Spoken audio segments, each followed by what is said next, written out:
Welcome in to the Dynasty Mafia podcast. I am your host, Antonio Denisi. With me, as always, Eric Denisi and Keenan Jimajich. How are we tonight, fellas?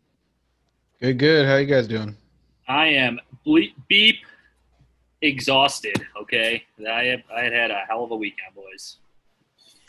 I'll second that. It's been a beautiful weekend. I took advantage outside a lot. The wife and the kids were in the backyard, and we celebrated my wife's birthday today. I can hear you. I think 22? 22. What is it? I think the ripe age of 27. It's actually Wednesday, but we celebrated today. But I had a bit too much for dinner. I haven't had a good cheeseburger in a while, so I had to stuff away 2 of them. Ooh, that's it? Well, a lot of sides. Some coleslaw, some beans, some corn on the cob. Good stuff. How about you, Eric?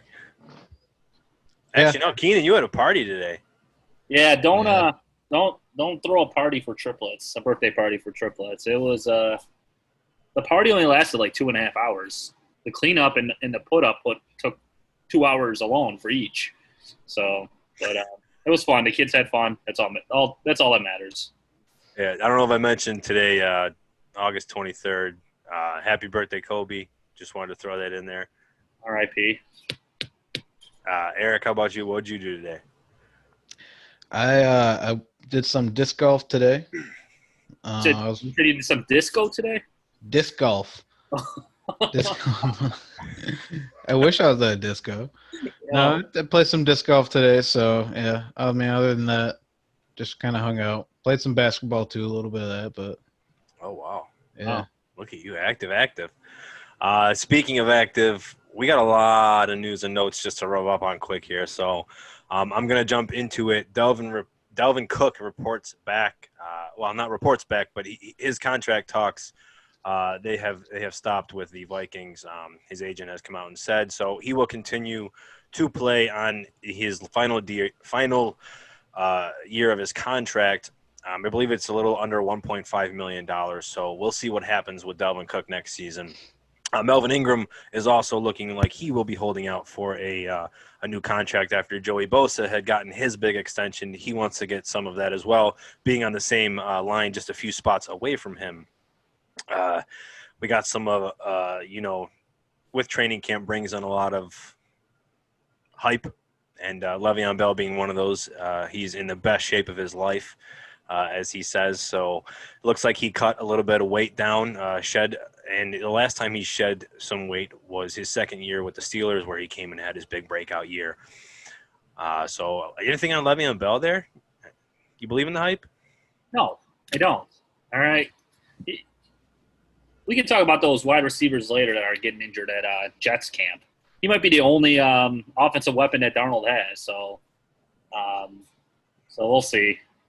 Yeah, with Gase there still, I mean, it's probably going to be more of what last year was, just a little bit better, because I believe his yards per carry was it was in like the low 3s. Like, it was bad. Like, he got a lot of carries, but he didn't really do much with it, and I think he's just going to do a little bit more with it, be a little bit better. But other than that, probably more of the same.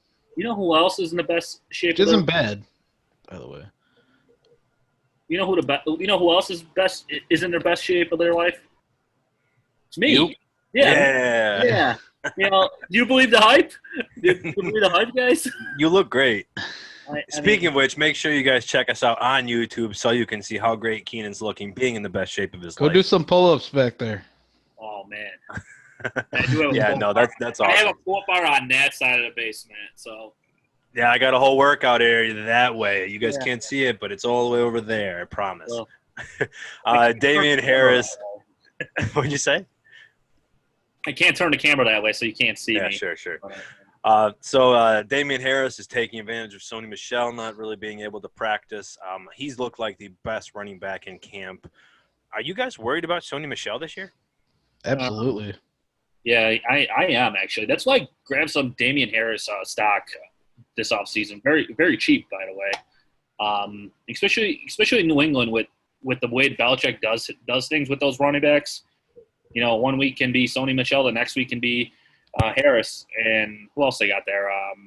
Yeah, James Rex White, Burkhead, James White. Burkhead, James White, yeah. So, I mean, if you have Harris and you plug him in on that week that Harris is going to touch the ball and score a touchdown, maybe two scores, you might pull away with a couple wins. So I put Harris on definitely have Harris on my bench, and we'll see how the season plays out. And especially with the whole COVID thing, who knows? What if Sony Michel, Burkhead, and White get it, and they only have him? So we'll see.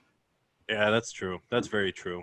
And, more to come with that, but it sounds like he has a good chance to take a role that, like we said, with Michelle being a little bit injured, that's going to be pretty easy, hopefully, for him. Des Bryant's working out in Baltimore. More to come with that. And then Bruce Arians said that Gronkowski is looking like he's 5 years younger. And so am I. Looks like he did 5 years ago. Yeah, so am I. That's exactly what I wanted to know. What looks 5 years different? Does his hair look the same as it was 5 years ago? Like, he's playing. He's going to be great. So all that fab I spent on him this offseason is going to pay off. How much did you spend on him? It was just in one league I got him, but I dropped I don't even remember. It was over 100 out of 200 though, just because. Was it I think our buddy Eric Bizup, shout out to Eric Bizup. I think he spent 60 in one of our leagues, but that's a $100 fab league. And no premium, one quarterback. Yeah. But I plan on trading him hopefully at some point. If he has one good game, especially early on in the season, I'm gonna trade him for everything I can get. Yeah. Is Wayne Bloom in that league with you? It's Antonio's league, the Dynasty League. Yeah. Yeah, knock on Wayne Bloom's door. He might give you his first. That was my plan all along. Yeah, well, we're excited. At least I'm very excited to talk about what Tampa may do with our preview next episode, our final division preview for the AFC South with the Tampa Bay Buccaneers. One thing about Des Bryant, has he worked out for every team since he was cut from Dallas? It just seems like he's working out with. Wasn't last year he worked out with a couple teams as well? He definitely did. It's crazy. He's already been in the league for a few years. I can't believe that no one has even signed him and maybe cut him in training camp or something. Right. The Saints did, but then he got hurt. The Saints did? Yeah, but then he got hurt. He tore his Achilles already. Was that right after he got cut with Dallas? Or was that? Yeah. No, it was at least it was the year after. Yeah. Interesting. I'm But yeah, just with his red zone, you'd think somebody would. I wonder if it's always been money issues because Des has always been a guy that wants to get his money. I don't know, but definitely will be interesting if he lands there. Like I said, more to come. So we are going to talk a little bit about some injuries that have kind of been happening with everything finally ramping up, pads going on, people are moving and hitting, people not really working football shape, I guess, for the last 3 or 4 months like they're used to. It's unfortunate, but we do tend to see some injuries, and probably more often than they can be, and we had a slew of them this weekend. Melvin Gordon, who we'll talk about a little later, hurt his ribs, which sounds like he may be day-to-day. Jacksonville's tight end Josh Oliver broke his foot. That should only help out Tyler Eifert, their number one tight end.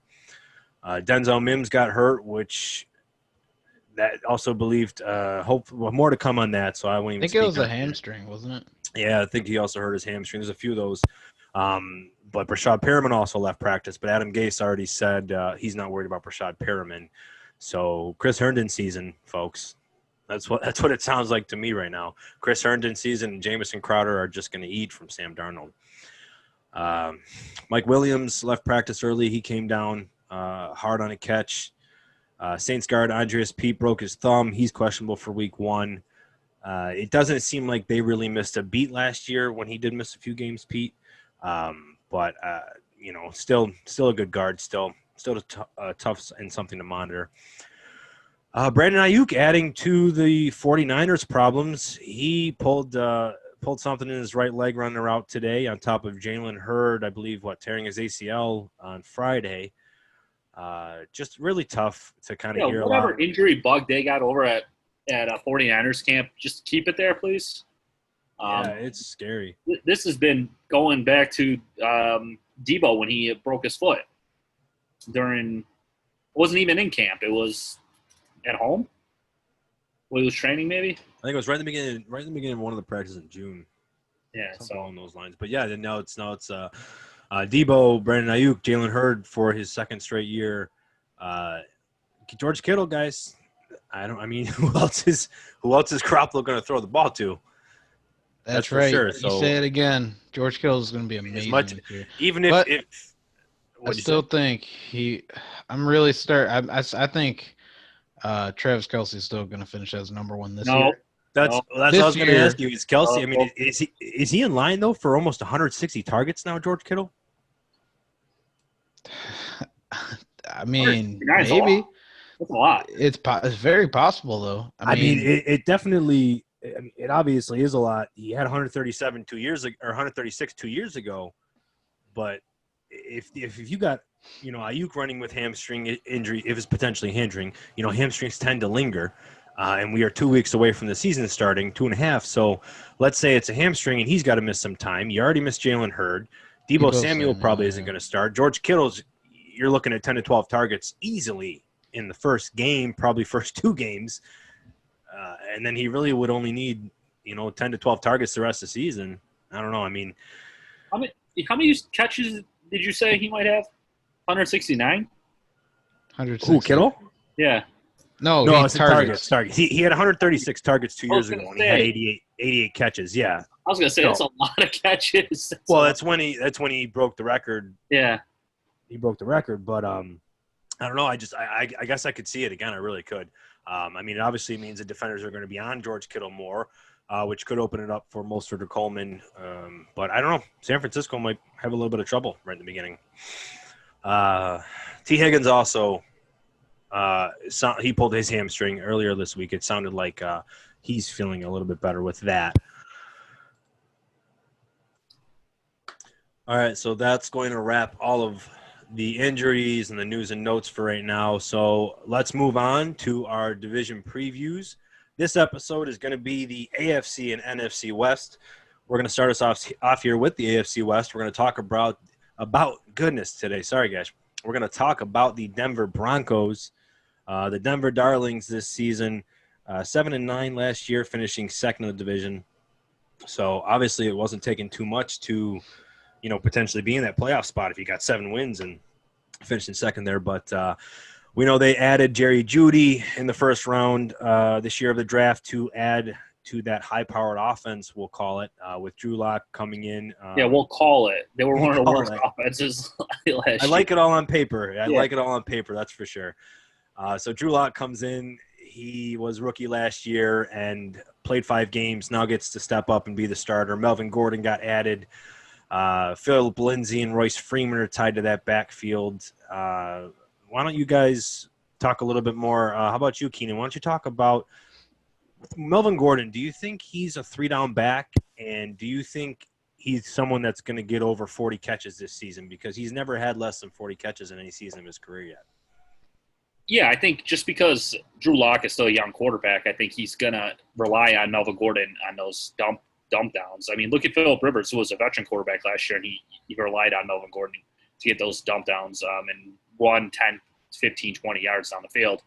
So I think he's going to be really good fantasy-wise, but was he ever a 3-down back in the NFL? Like, He was. I feel like there's always been someone there though to like take away plays or reps from him. I mean, in San Diego he had Eckler, and then obviously they picked Eckler over him because I don't know if it was the money that decided that at the end. But like I said, I feel like there was always someone there. Is he I don't think he's proved that he can be a 3-down back in the league as of yet. Yeah, that is a good point. That's a good point to make there. One more thing. I'm sorry, and don't count out Philip Lindsay as well. That's a good back as well there. Yeah, he is. I mean, they brought in Pat Shurmur, their new offensive coordinator. Pat Shurmur does tend to focus on one running back in his offenses, so I'm kind of interested to see how this backfield plays out. I've been confused all offseason on what I think is going to happen. I really like Melvin Gordon. I do think he's a 3-down back. I do think he's someone that's going to get 40 catches, just a little north of that. But, I mean, Philip Lindsay's a good runner. We've seen it. He's undrafted. He had the 1,000-yard season. He's fantastic, but Melvin Gordon can run the ball too. And I mean, you don't need somebody amazing to do what they want to do this year with the offense that they have, which, Eric, I'll let you talk about in a second. But Royce Freeman's a good pass-catching back, and that's also what Melvin Gordon can do. So it's going to be interesting. One of them, I feel, has to get weaned out of here and not going to get a lot of playing time at all. So, Eric, why don't you talk a little bit more about the Broncos? Yeah, and to talk right on your point about one getting kind of phased out, unfortunately, I think – yeah, my boy, I think it's going to be Royce Freeman that gets phased out. And also to speak to your question on whether I think Melvin Gordon's going to get over 40 catches, I actually have him statted out for 39. So I think he's right around there because I don't think they can afford to phase out Phillip Lindsay. He's been fantastic for him, and just what he can provide for that offense. I mean, he's going to be getting there. He's going to be getting touches. And I know Shermer likes to just use one running back, but he's a weapon that they need to use. But when are they going to use him is my point. I mean, if he was never really a third down back, are you really going to take off Melvin Gordon on first or second for an undrafted running back? I mean, he's a proven undrafted running back, though. And he is, but he's not getting paid. Let's mention, well, that's also another – I guess you want Melvin Gordon to get most of the touches because if Phillip Lindsay produces, you're going to end up with another situation where you have to pay Phillip Lindsay or let him walk. But also, let's mention that Melvin Gordon is 28 years old. Or was it 28 or 27? 27. He's 26. No, he just turned 27. I just looked it up. I'll double check. Birthday, happy birthday. No, so 27. Let me see here. Yeah, he's 27. He's 27 years old. He was born April 13, 1993. But happy belated. Yeah, that's very delayed. But I like quarterbacks, running backs hit that wall eventually. If they want him to produce for the next 2 years because they signed him for a 2-year deal, maybe don't make him into a 3-down back. You have a good Phillip Lindsay. You can use both Phillip Lindsay and Melvin Gordon. Here I'm talking here like I'm offensive coordinator. But in my eyes, I think they should be able to use both of them. They could even put them both in the backfield, where Drew Lock can dump the ball down to one of them and let them break a tackle and run 15, 20 yards on the field. I think Phillip Lindsay and Melvin Gordon are going to be Drew Lock's best friend this year. In a redraft league, and if I'm there and Phillip Lindsay's there in the later round, I might just snag him just because PPR reasons. So you think Lindsay's going to be getting the catches you said? Yeah, I do. I think both of them are going to be. I don't think Drew Lock's going to try to push the ball down the field as much as we think he's going to. Where he's going to want to dump the ball down, especially if he's getting if there's blitzes coming in and and defenses are throwing different packages out at him. Like I said, Phillip Lindsay and Gordon are going to be their best friend. Yeah, that's true, and that's fair. And I think a big problem that we run into with now, moving to the wide receivers is that are they going to throw the ball a lot? I think with Sutton, I think he goes down. Unfortunately, I have a lot of stock in him in my dynasty leagues. I don't think he's going to be able to produce what he produced last year, especially having Judy on that side of the ball. So I think that's similar to what you're saying. I think that's exactly what he will do again is exactly what he did last year. Yeah. Which I don't think is going to be exactly what everybody's looking for when they're grabbing that Cortland Sutton this year. Because in the 5 games Drew Lock played, they were 4-1. They're winning games. Yeah. So you have to kind of think that they probably want to continue with the way that they approached that offense, and they're probably going to run it very similarly. So now you're 4-1 coming into the season. Drew Lock's ready and excited and gets a full offseason under his belt, but he only threw the ball just over 31 times in those 5 games. It wasn't really a full offseason either. True. Yeah, sorry. Yeah, true. I mean, it's very true. The turmoil offseason, but at least knowing going into the season that he is a starter, he's got the reins. They have all these offensive weapons. But so last season, Cortland Sutton, he had 124 targets. He 72 catches, 1,112 yards, and 6 touchdowns. That's a great year last year, right? Especially with the quarterback play that they had, like we were just talking about with Flacco and Brandon Allen. But like I said, 31 passes a game. I mean, you're going to want him to be getting at least 8 targets a game to be seeing that same amount. I mean, maybe he will, but that's about 27%. I don't know if now you got Jerry Jeudy, you have Noah Fant, you have KJ Hamler coming in. Deshaun Hamilton's going to get pushed away. Then you want to throw the ball to the running backs. That's a lot of mouths to feed. I don't know what's really going to happen there. I agree that I think Sutton's going to have pretty much about the same year he had last year, which I think he can definitely hit that because I think having Jeudy there and Fant maybe taking another step just opens it up more for Sutton. Obviously, we need Locke to take another step and actually, be a decent QB. But the weapons are there. They're going to be able to get these guys open because you can't just double coverage one guy every time because Jeudy is that good.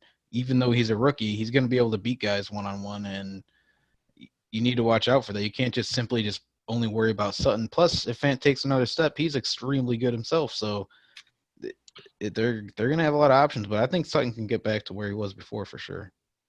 Yeah, and like you said, Jeudy could be the wide receiver one. I mean, don't get mad at me for saying that, but the man's talented. He was a better prospect coming out than Cortland Sutton was. I know Sutton's bigger, but Jeudy is very talented too. So there's a lot of good things for Locke. Juwan James did opt out, their tackle. That's kind of going to be a big bloated offensive line, more so for Locke than for Gordon and Lindsey. And then obviously Chris Harris, their cornerback, left. So the defense kind of evened themselves out still. But one last thing I want to talk about Noah Fant. Basically all time since 1960, tight ends to have at least 13 yards per reception and 50 targets. Sorry, so having at least 50 targets and then having at least 13 yards per reception.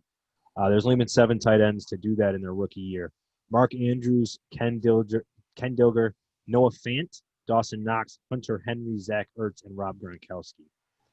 I mean, that's a fantastic list. So, I mean, you hope that Noah Fant can explode even more. We saw a lot of yards after catch from him.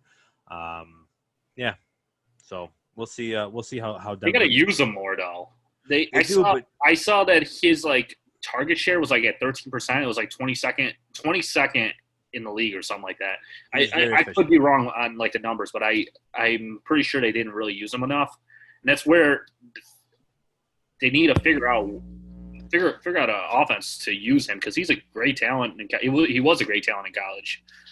It's tough though because there's a lot. Drew Lock only played 5 games, so yeah. Well, I mean, I'm talking about Noah Fant just in the Broncos offense. No, I know, but I'm saying we don't know exactly how it's going to be season long with the connection they have between Fant and Locke.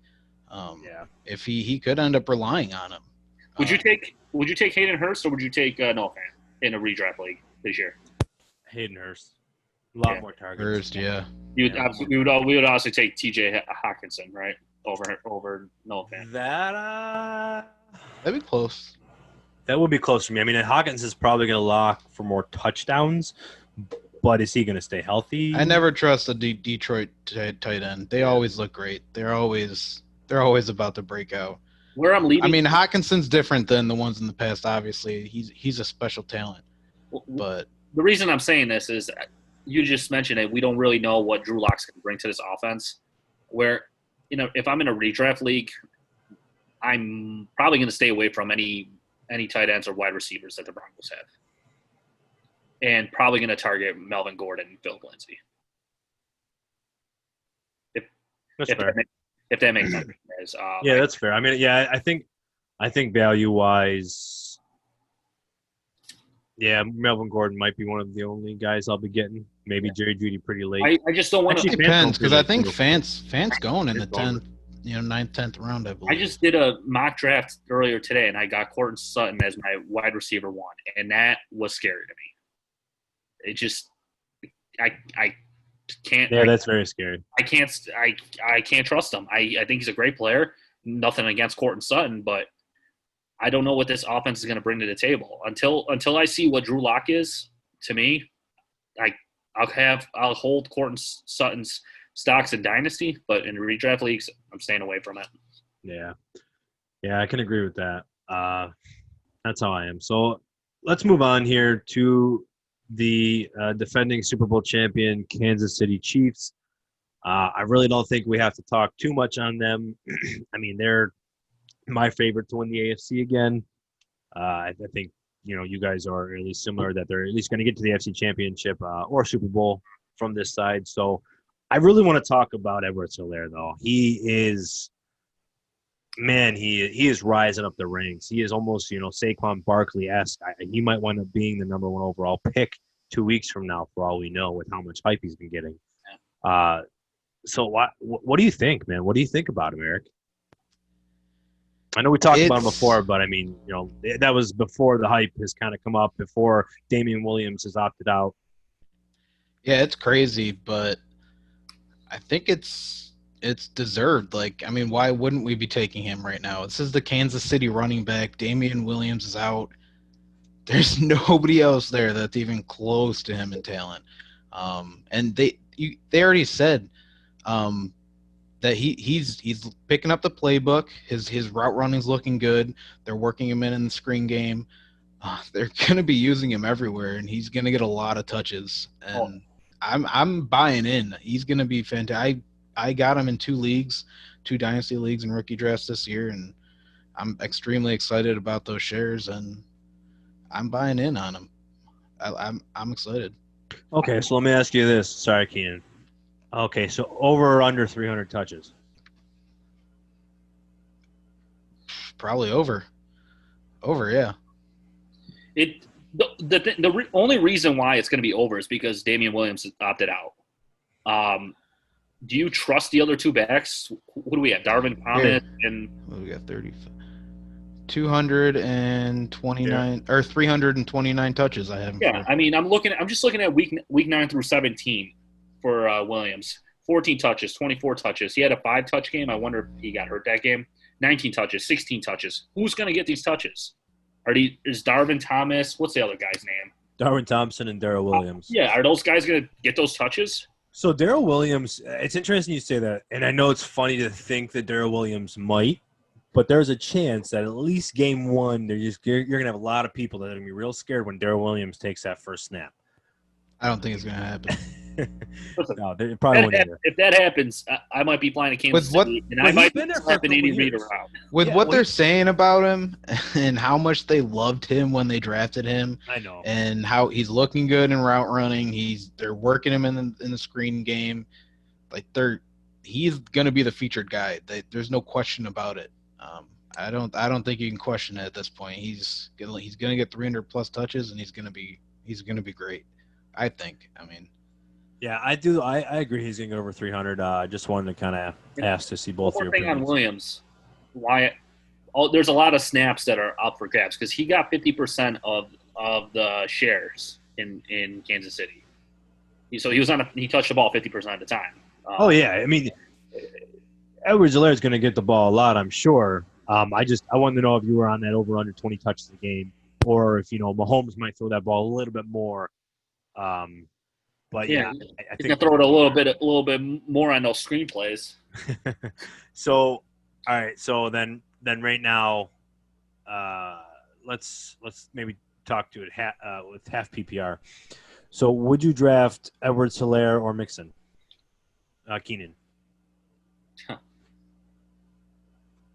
Redraft or dynasty? Just redraft. This is a redraft, yeah. And half PPR. Take Mixon. I'll probably just take Mixon because we know what we're getting out of Mixon, and also because there's a rookie quarterback there in Cincinnati, right? And like I mentioned with Drew Lock, a young quarterback, best friend running back, throw a little dump downs. Where Mahomes, like you just said, also they might throw the ball a little bit more than they usually do. Yeah, and I kind of think that they. May, and talking about Mahomes real quick, his 6-game pace, or I'm sorry, his pace in the first 6 games before he got injured, he was actually on pace to throw for over 5,500 yards, which would have been more than he had last season, obviously, or 2 years ago, having over 5,000 yards. But I mean, let's look at this yardage here. He had 378 yards, 443, 374, 315, 321, and 273. So he had at least 315 yards in his first 5 games. And I mean, he only threw over 40 times twice. Yeah. The guy just gets yardage. It's insane. Obviously, his touchdowns were a little bit lower, but I mean, he's on pace for 40 touchdowns and 5,000 yards every year. It's crazy. Yeah. And it's crazy to think because when you look at all these greats like Tom Brady, Peyton Manning, I mean, Aaron Rodgers and Drew Brees haven't even hit 50. I think Brees hit 49 the one year, and Rodgers was at like 45, 46. But Tom Brady hit 50, and he never did it again. Peyton Manning only did it once. So it's – Do you think he will, though? I don't know if he'll hit 50 again. 3 or 4 times. I definitely believe he's going to hit over 40 multiple times. What happens when Andy Reid retires in 3 years, 4 years? I don't think it's going to – I don't think it's a combination of him and Andy Reid right now, but like – he's not retiring in 5 years. I think this 10-year contract solidifies Andy Reid there for another 10 years. 62. I mean, he could be there a while, but even if he's not, I mean, you just see the man throw the football. He's not going to stop Andy if he Reid keeps found doing him. He brought him to water, basically, in my opinion. He brought Mahomes to water, and man, he just unleashed. He built an ark, basically. So talking about Tyreek Hill real quick, do you have him as your wide receiver 1? Over who? So maybe I should preface in your half PPR. I'm going to do everything half PPR because it just seems to be even between, it's a good medium between PPR and standard. But Michael Thomas or Tyreek Hill? Michael Thomas. Yeah, it doesn't matter. It doesn't matter for me what PPR or standard. I'm taking Michael Thomas over that. So the reason I ask, right, is maybe not standard. Michael Mahomes got injured. We know that he only missed a few games, but I mean he still hurt his leg and came back a lot earlier than people expected. But Tyreek Hill hurt his leg as well. He missed 4 games. On a per game basis, he was 10th. He still had, though, 860 yards and 7 touchdowns. He's going to get double-digit touchdowns, which is something Michael Thomas has a tougher time doing. And he's probably going to get you, at least this year, I think he's going to get 140 targets. He close to the 90 catch range. I mean, he could get 1,400 yards and 12 touchdowns.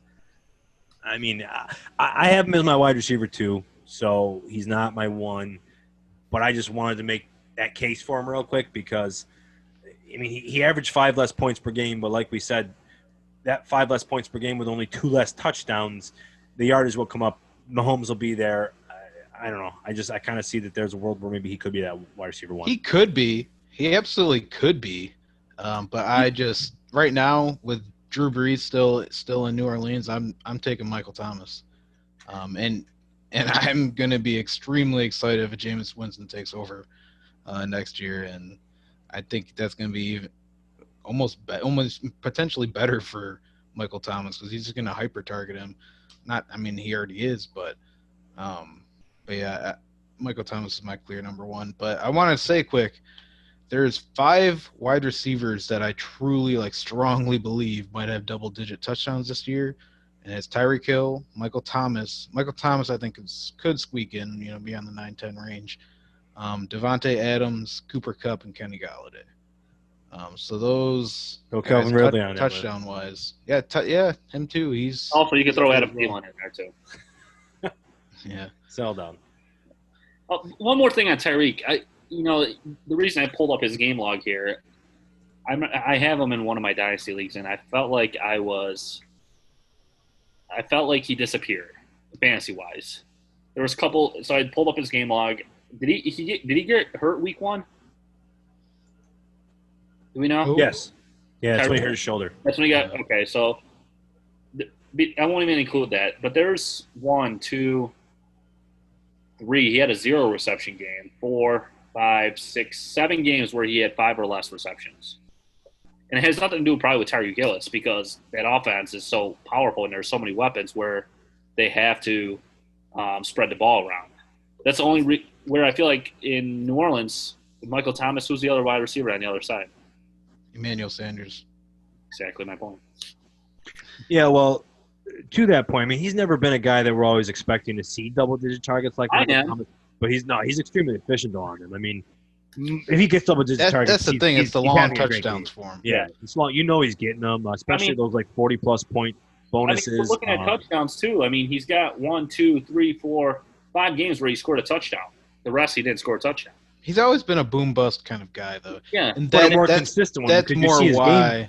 Yeah, he is more consistent. Like the bust games aren't necessarily like busts. Yeah, there'll be 5 or 6 catches for 7 now years. I'm looking at this. I might contact whoever has Michael Thomas and see if they'll do a trade Tyreek Hill for Michael Thomas.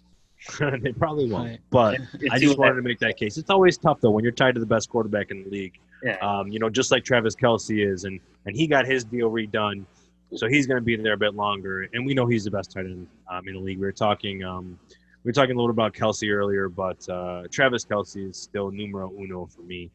For sure. Until the end of the year when Travis Kelce is jumped by Kittle.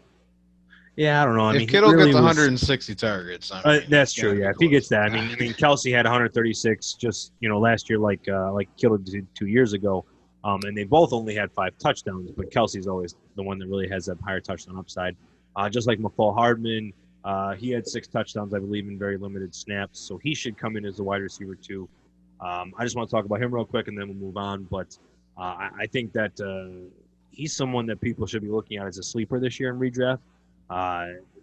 His ADP is not the highest. I'm just double checking that right now, but I know he's in the late teens. But it's like, for someone that should be potentially I got 123 ADP here. Sorry, 123 ADP.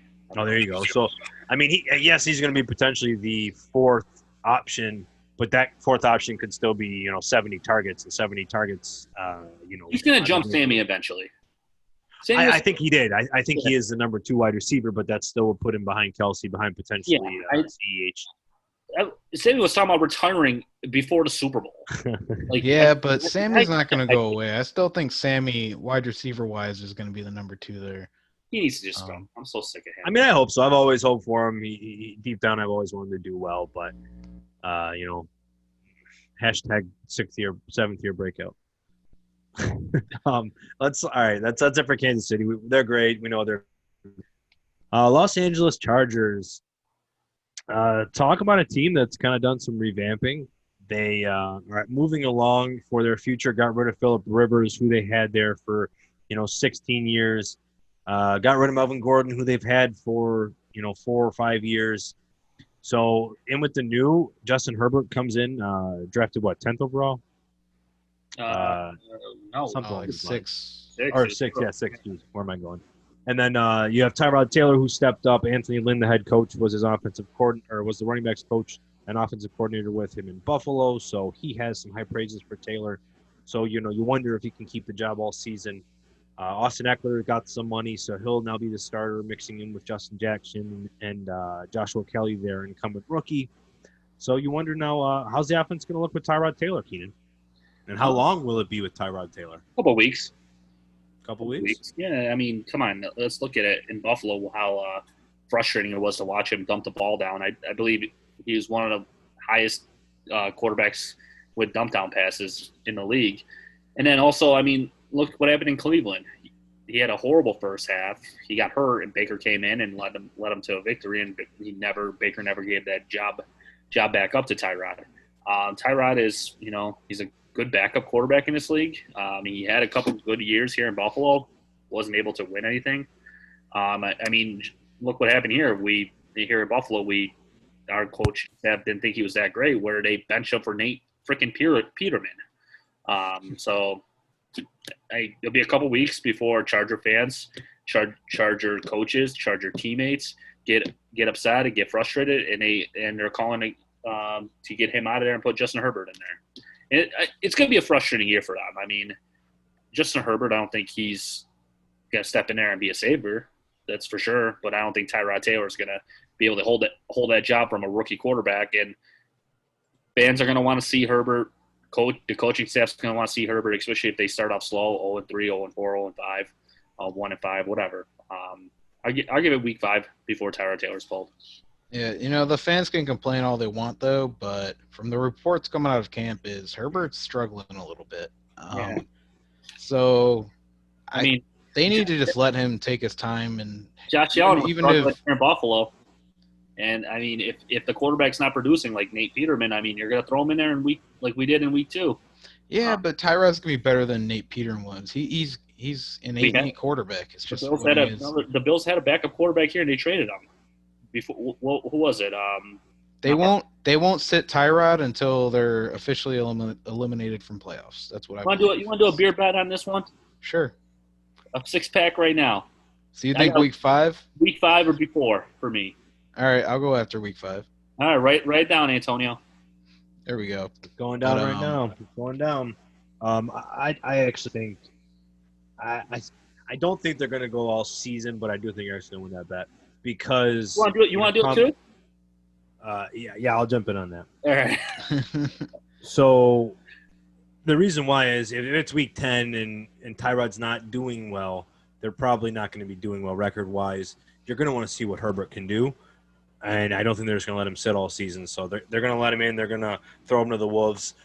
But I think Tyrod might get at least 8 to 10 games. I don't think they're going to be doing well enough, no matter how well he decides to play. Because, like you said, he's capped at what he can do. He really is. That Buffalo offense with Sammy Watkins, with Robert Woods, with Marquise Goodwin should have been better with a better quarterback. Percy Harvin. Shady boy.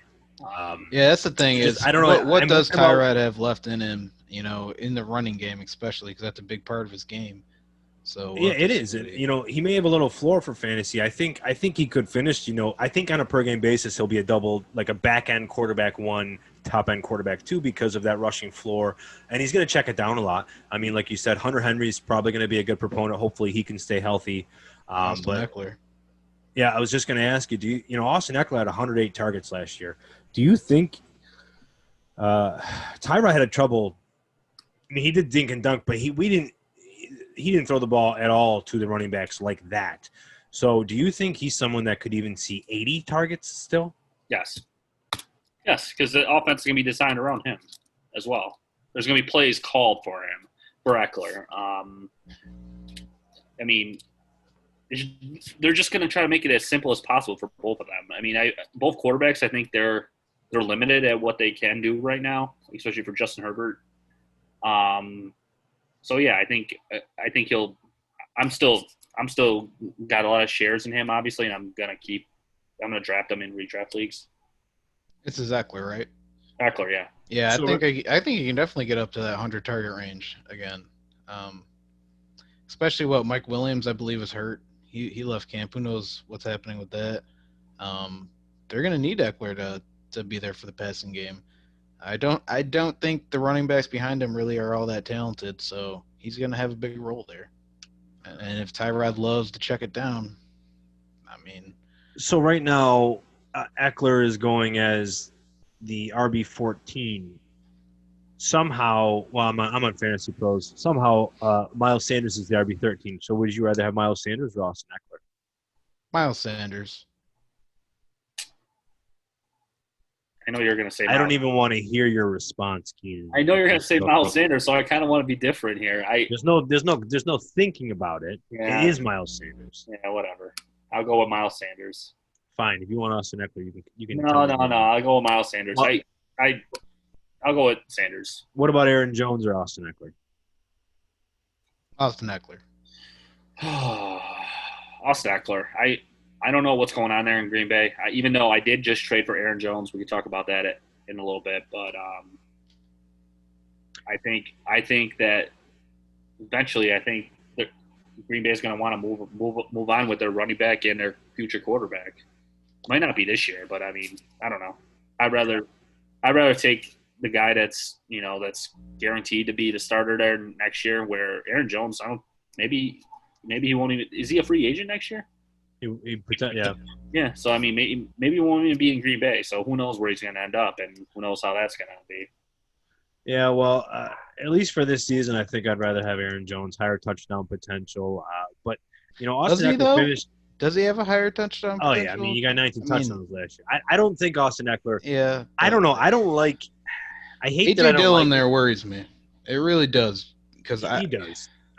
But back to Austin Eckler, he finished as the RB4 last year in PPR, and I don't see that him coming anywhere near close to that again. I'm very worried about his workload. I'm afraid that he can't handle it. He's a smaller built guy. He's like 5'7", but he's thick. He doesn't have a ton of tread on him though. No, he doesn't. But I mean, I think there's a reason that I was honestly surprised they gave him the money. I really was. I thought Justin Jackson. It sounds like Justin Jackson might not, even be the running back too. Joshua Kelly, their rookie, might be coming in, but they're bigger guys, both of them. So he's not going to see the goal line work, Austin Eckler, unless third down. It's 3rd and 4 on the 4, and they want to throw it. On 3rd and 1, I still don't think Austin Eckler is really in the game that often. He only had 3 rushing touchdowns, but he had 8 receiving touchdowns. So that's just a lot. Let's move to Mike Williams here. One thing I want to say, I just wanted to, look up Justin Herbert and see what's going on in camp. They did throw him in against the first team defense yesterday. So yeah, and he was struggling against them. Yeah, let's mention Herbert. I don't know. I don't think he's that good. I really don't. I think Oregon was just an offense that he got thrown into, and it's a very easier system for him to just spread it out and threw it along, kind of like Mariota does.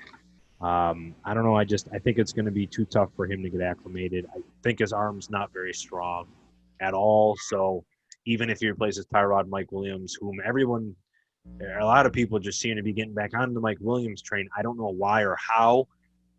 He's very talented. I don't think that they're giving him any of the help downfield that he needs. I really don't. And Keenan Allen, he'll still do well in the slot. I hope that they'll throw him the ball more, especially, Tyrod looking in the slot. That's always a problem too, is Tyrod holds the ball a bit. But I don't know. I think everybody on the team just takes a hit down. Even though Phillip Rivers was rough last year, everybody still takes a knockdown for me. Yeah, for sure. I still think he's going to be in there before week 5. Yeah. Are we going to have an injury clause, or you guys don't want an injury clause? No, I think I'm comfortable with no COVID clause either. I don't want to hear any excuses. Well, no.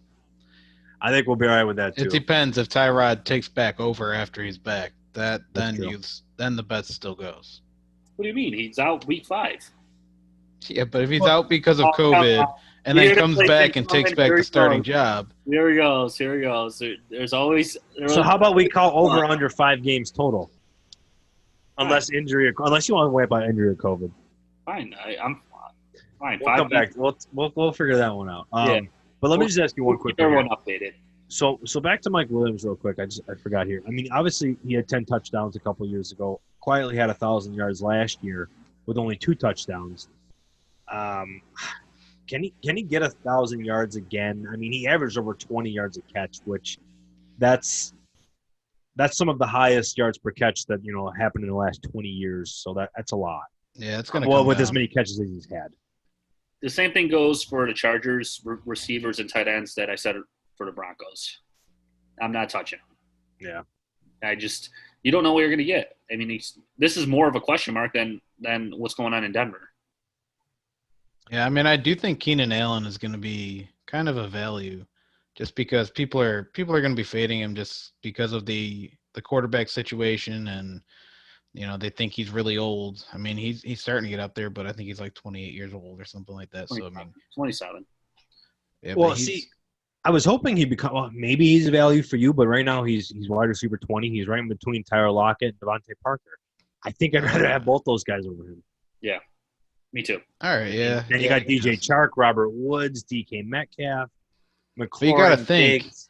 You got to look at what Keenan Allen has done over the past. I know. I mean, maybe I'm disrespecting him. I mean, he had over 100 catches and almost 1,200 yards last year, but that was on 150 targets. He's literally the definition of consistency. You guys feel like Keenan Allen's which you think is gonna come down because of Tyrod, but Phillip Rivers wasn't looking so good last year either. He consistently had the same quarterback every year, though.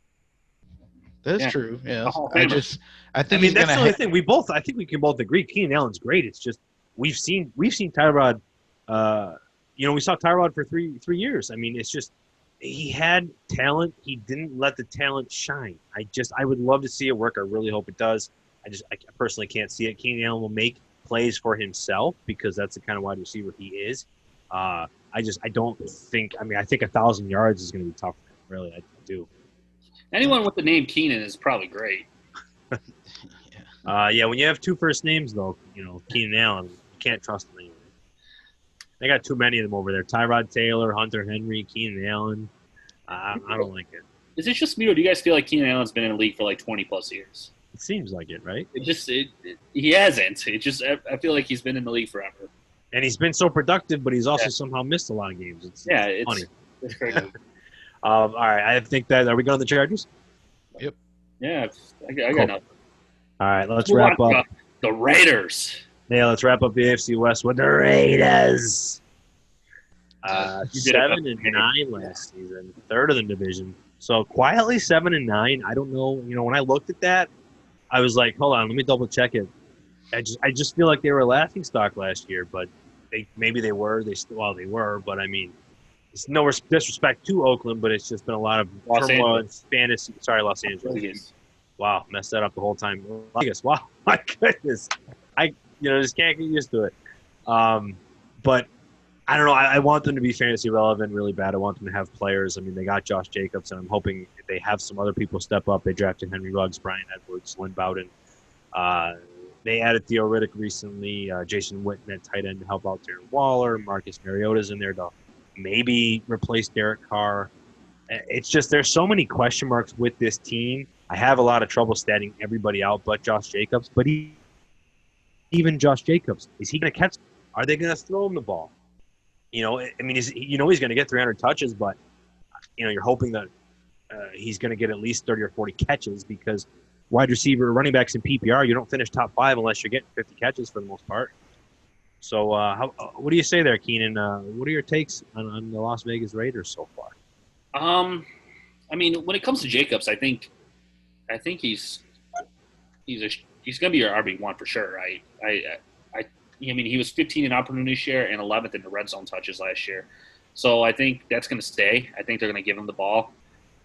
I mean, is he going to – did you say are they going to throw him the ball? Who, sorry? Jacobs. Did you say are they going to throw him the ball? Yeah, he doesn't really get the ball that much pass down. What I've seen this past offseason, though, is the Raiders do want to give him the ball more reception. So I'm going to take that. I'm going to believe them, I guess. And hopefully they throw him the ball because I got a couple shares in him, and I would like a little bit more catches out of him. The rest of that offense, though, I mean, and that quarterback, that whole quarterback thing, Derek Carr does feel disrespected, he said last week, and he wants to prove his haters and non-believers wrong. So I'm a Derek Carr believer. I like Derek Carr. I know, Antonio, Eric, I don't know what you think or not. I think he's a good quarterback. He needs, I guess, he just needs to be more consistent. He came into the league. He threw, 4,000 yards a couple times. I don't have his stats pulled up here. His MVP year, I believe he was very close to it, if not. I mean, that's not – is that a fluke? I don't think it is. I mean, and now he's got a pretty good offense on paper with Ruggs. Brian Edwards. He's got Jason Witten. Who's their other tight end there? Darren Waller. Darren Waller. Theo Riddick now, who's a great PPR guy. They just signed. I think on paper this offense can be really good, and I think Derek Carr can hopefully keeps that job. I just don't know. I don't know what them signing Mariota definitely puts a lot of pressure on him. Yeah, he had over 4,000 yards last year. Did he? I mean, he's a 7.9 yards. He's a good quarterback. I just feel like he gets a little bit of disrespected. Like he did say that. He had some injuries. He had a coaching change and whatnot, but they're getting that wide receiving core. Who's his wide receivers before last year? You name them? Last year. Well, I mean, he had that time where he had Amari and he did Crabtree.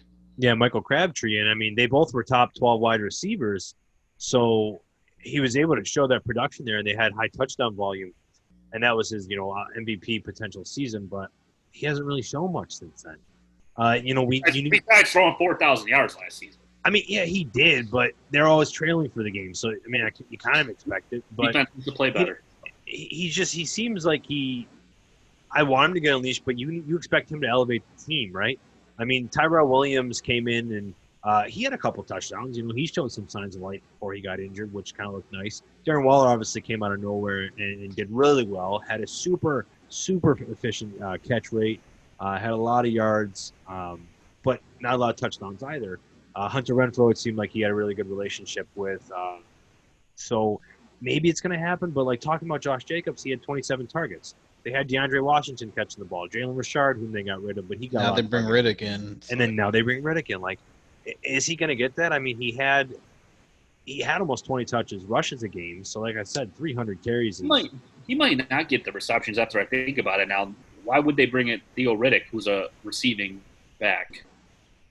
And yet, you're picking him at the back end of your round one, early round two. But, I mean, my whole point is, though, they might take away from Jacobs getting more passes thrown to him. Right, exactly. That's what I'm saying. But he's still going, round two-ish. I don't know if I'm comfortable. But it's because he's going to get the rushing yards. And that's the thing. And they were, I think, rated as the number one rushing or offensive line run blocking in the league. Right. So that's really good for him. So I guess it's like a Nick Chubb situation. But I don't know. Like I said, I just don't know what to make of him with Derek Carr. I hope he takes a step up. They bring in Marcus Mariota, whom Mike Mayock, their GM, just raved about, when he was coming out of this draft class. So you'll see if that's going to be a switch at all or how much of a leash he has. But I really like Bryan Edwards, guys. Their third-round pick, who they drafted right after Bowden. Out of South Carolina, he showed a lot of promise coming out of college. He's a big wide receiver, and he's kind of what Derek Carr likes, and that's the short yardage throws, right? So he's quick off quick off the line, especially with press coverage. He can break that really well. He's got nice strong hands, so he can catch the ball really quick on those nice slants. I think he's going to do a lot of good things for Derek Carr. But that's where I kind of feel real quick, like that's how they're catering this offense. They bring in Henry Ruggs, which I haven't really talked about, for a lot of speed going downfield. But I think they're going to use him for more than just that. But he stretches it. Tyrell Williams is already really fast. Darren Waller's in the middle of the field. And now you bring in Bryan Edwards to hopefully fill that slot. And now they're bringing Theo Riddick to help on third down. I mean, they have a lot of weapons for Derek Carr to be successful like 2016 again, if it can all fall into place. But you need Derek Carr to do it. Yeah, for sure. But like you said, all the pieces are starting to fall into place there. Everyone seems to love Bryan Edwards right now. I still personally think Henry Ruggs has a really good chance to be the number one wide receiver there. Oh, yeah, he will. Yeah. People are fading him like crazy, I believe. You don't take a guy 12th overall just to number one wide receiver off the board in a deep. The guys they passed on, like they clearly have a plan to use this guy. I think he's gonna actually a sneaky good year. And I like Darren Waller as well. I do like Bryan Edwards. I'm not saying I'm not, but yeah, some of this hype just needs to come down a little bit. He's getting a lot, but I mean, yes, I would like to say Henry Ruggs. I do think he's going to be the number one, but Bryan Edwards could see a bit too. I mean, we haven't really seen him with a slot wide receiver, a big slot wide receiver. They'll probably put him outside as well, I can imagine, because I mean, he had a lot of he had production on the outside too in college, but it just kind of seems like maybe him and Tyrell will be on the outside. And actually, Ruggs played the slot a bit with Alabama, so that's probably what they'll do, to be honest. Now that I'm thinking about it, but Edwards can do really well with quick slants. But he's going Henry Ruggs 48th overall right now in our redraft this year. So I think he can easily. Low. I think I think he's going to be a great value. A few behind Mike Williams. I don't know. I might think I'd rather have Henry Ruggs. Oh yeah. I'd take what'd you say? I think I'd take Mike Williams in a redraft over him. Would you? Yeah, it's the downfield, longer touchdown ability that I think I would like to see Ruggs, and I think he has a better chance to do than Mike Williams would. But can't fault you there. I don't know. I like Darren Waller. Darren Waller, you want to talk about him real quick, Eric? You think he'll continue what he did last season, then bringing in Jason Witten and all these other pieces? Yeah, he might not be as good, but he's gonna be. It's gonna be pretty much. I think they'll use him pretty much about the same. Derek Carr likes to throw to him. He's gonna rely on him, so I'm not really too worried about him. But I do like Foster Moreau, so long term, I'm not a huge Waller fan, and I do think Moreau does have a chance to potentially break out in the next coming few years. Probably more so next year, ish, depending on uh, how long Waller is going to be there, and Witten as well. But yeah, they got a nice little group there of tight ends. Yeah, Hunter Renfrow. Hunter Renfro's a good buy there, especially for a dynasty stash. Foster Moreau. Or Foster Moreau, I'm sorry, but Hunter Renfrow I want to mention too is a good dynasty stash. I mean, we're talking about slot here. He may challenge Ruggs to get in some action there too. I mean, what if maybe Edwards gets pushed out, or he waits behind Tyrell, and then or Tyrell gets pushed out? I mean, there's a lot that could happen here, but it's nice to say that. It's nice to be able to say that about Oakland, though. Or, geez, Las Vegas. I am so sorry. It's so nice to be able to say that about Vegas, is like that they have so many options potentially for themselves. But I think that's all that I have left for Vegas. Yeah, I got nothing. They're kind of boring.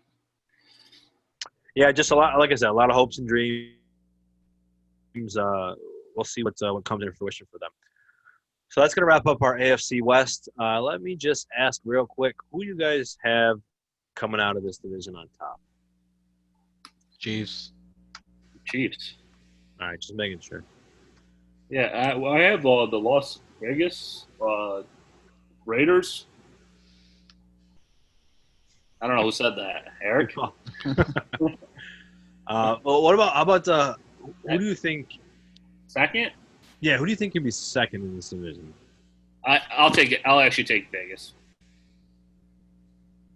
That's what I'm debating between. Obviously, Vegas and the Broncos, but I mean, I think Kansas City has a good shot to go clean sweep 6-0 here against all these teams. So that really could help them out. Oh, that's a good one to take to Vegas. I think they can do that too.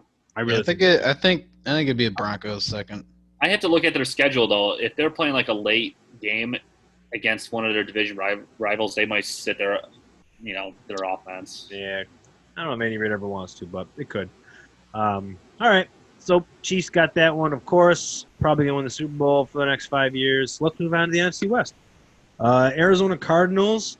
Speaking of another team kind of revamping themselves, they were 5-10-1 last year. They brought in DeAndre Hopkins, made a big trade during the offseason. They brought in Kenyon Drake for the second half of last season, which kind of changed them around a little bit. They were able to produce a bit better. Kyler Murray had a tale of 2 seasons, had a really rough beginning, first 8 games, and kind of adapted, and the whole offense grew for the second half. So I think there's a lot of good things coming for Arizona, a lot of excitement over there.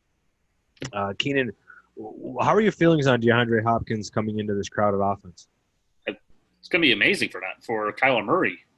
I mean, you're looking at a wide receiver that has put up at least 1,000 yards almost every year besides 2 years when he had Brock Osweiler throwing the ball throwing him the ball.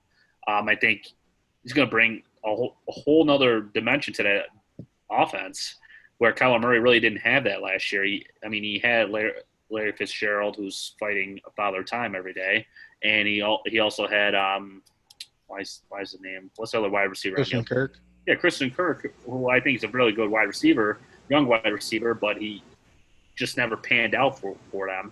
And now you're going to bring in, you're bringing in one of the best wide receivers in the game to help your young superstar quarterback, hopefully.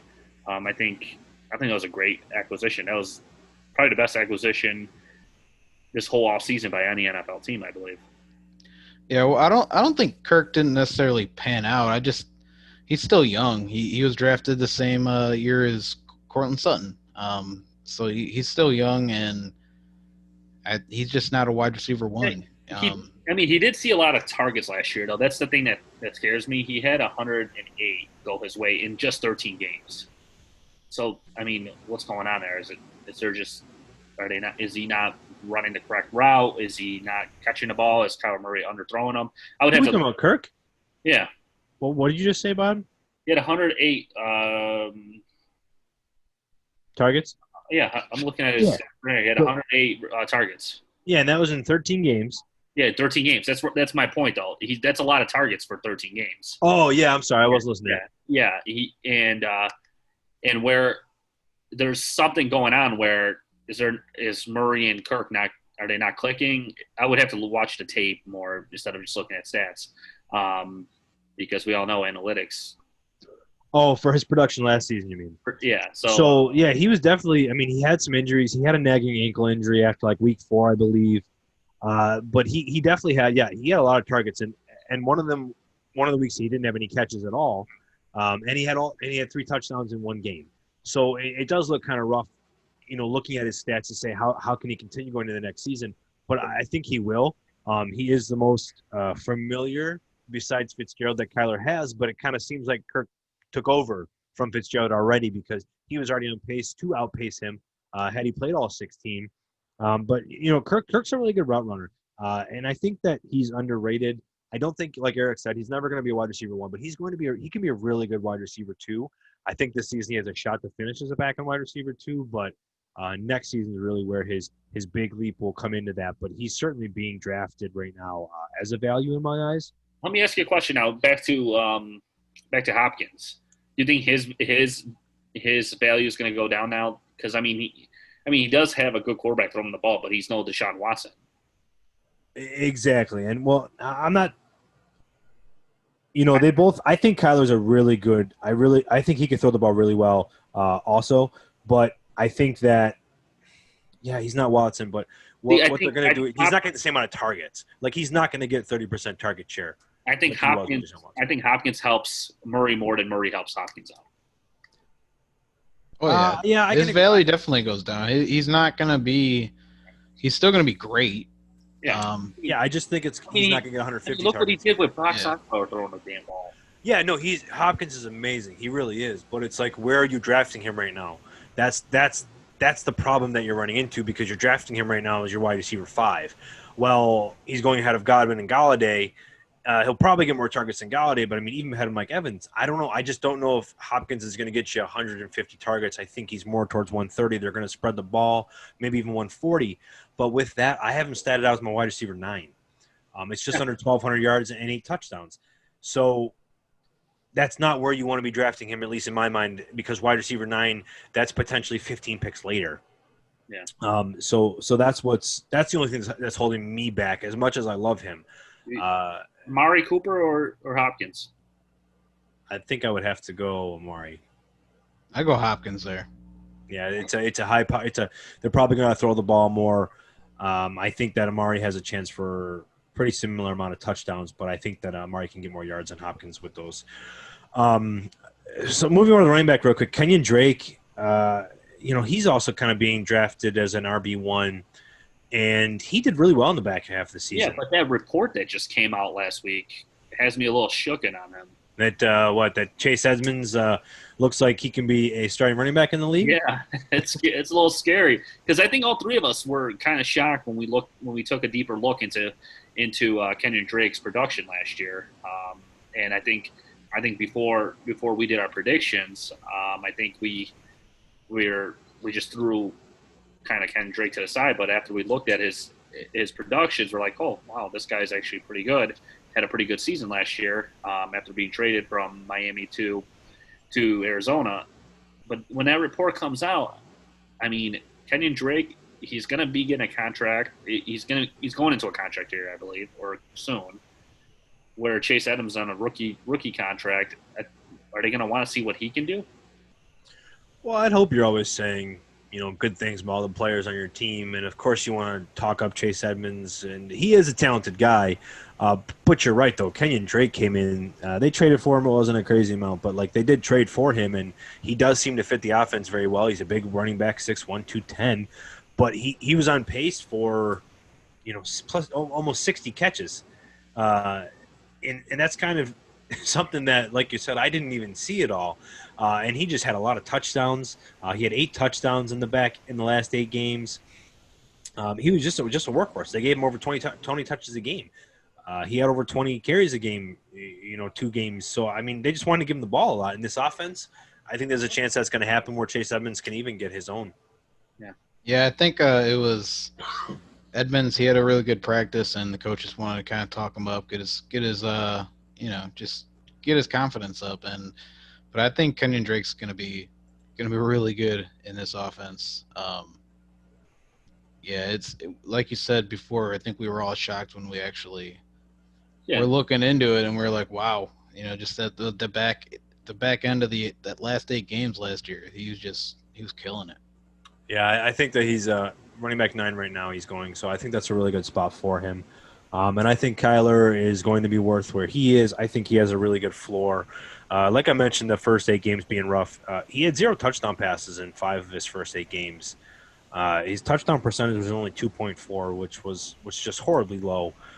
He only had 7 touchdowns on 292 pass attempts, but the second half he had 250 attempts and 13 touchdowns. So he was up there. Then you add DeAndre Hopkins to that. Exactly. Yeah. You throw in DeAndre Hopkins, that offense hummed a little bit better. Christian Kirk won't be injured. I think that Kyler Murray can pretty much clear 25 passing touchdowns and get you almost 5 rushing, but he has that rushing floor. That's a really good thing. He's on pace for 90 to 100 rushes a year, so that you don't have to worry about that. So I think there's a lot of good things coming for Arizona. Also, what people don't realize is, like you said before about Kyler Murray, is how he, the first half of the season, it was a little bit rough, and then he kind of came into it towards the back half. Well, also on the back half, they had a really good running game, which is another good thing for Kenyon Drake if you look at it. And, Keenan, like you were talking about his contract earlier, this is a 1-year deal. So he can Arizona. So why wouldn't they just feed him the ball? Yeah, and that's a perfect point. You get a run game. That's what helps a good passing offense. You run the ball, open up the passing game, allow the defense to stay honest for you. He legitimately could get double-digit rushing touchdowns. He had 8. He really could. I mean, what's well, that's happen? also. I mean, what's going to happen? He's going to end up with 6, and we're like, what the hell? What happened? That's true. How about that? Yeah, like I said, a lot of excitement for Arizona. A lot of good things coming. So. Are you just going to skip over that awesome tight ends that they have over in Arizona? Can you name them? I'll give you $10 if you can name them. So that's Dan Arnold. Dan Arnold and Max Williams. Yep. Yeah. Well, that's I'll Venmo. Oh wait, you don't have Venmo. But no, I don't have too much for them set. I think I have like 60 targets, maybe 70 between the 2 of them. Yeah. Actually, their third tight end, I can't think of him right now. Spoiler alert: stay away from them. Yeah, I'm not too worried about them. They're really, they're more for blocking than anything. So let's move on to the Los Angeles Rams, a team that all of us kind of believe is going to be a good candidate to bounce back. Maybe not to their Super Bowl aspirations like they were a few years ago, but we think that they definitely can outproduce a lot of their value for where they're being drafted. So, Jared Goff, can he return back to tight end, top 10 quarterback? I don't know where tight end came from. They drafted Cam Akers to add to that crowded backfield of Darrell Henderson and Malcolm Brown. Cooper Kupp, he kind of faded a little bit in the back half of the season when they changed their offense. How is he going to look now? How's the offense going to look now? Tyler Higbee was a big proponent of the positive work from that offense changing. So, what will happen with him and Gerald Everett?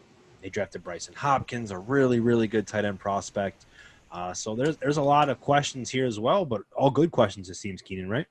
No, Eric, go ahead. Tell us how much you love Tyler Higbee. Let's talk about it. Go ahead, Eric.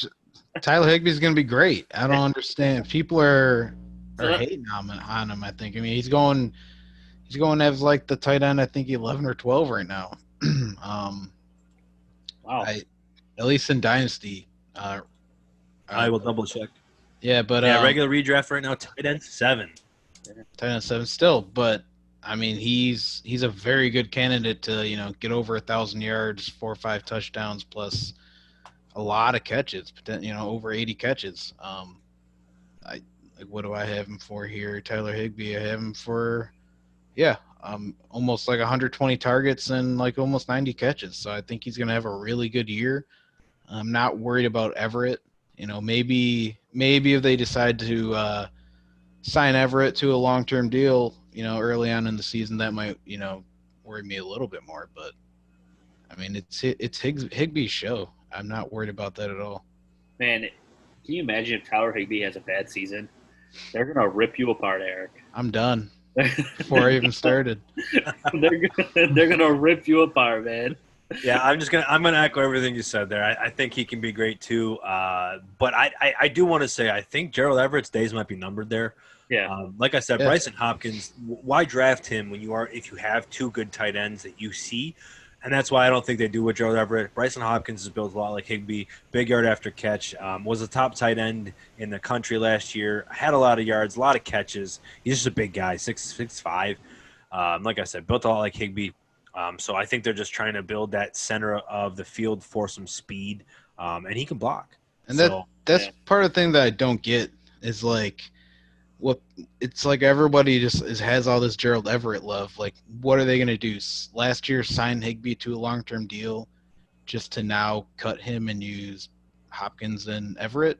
You know what I mean? Like, yeah, they're not and just they didn't going have a to lot of picks. not use Hopkins either. He's a great player. Exactly. They didn't have a lot of picks, and they used it on a tight end. McVay So, wants yeah, to keep I using just- 12 personnel.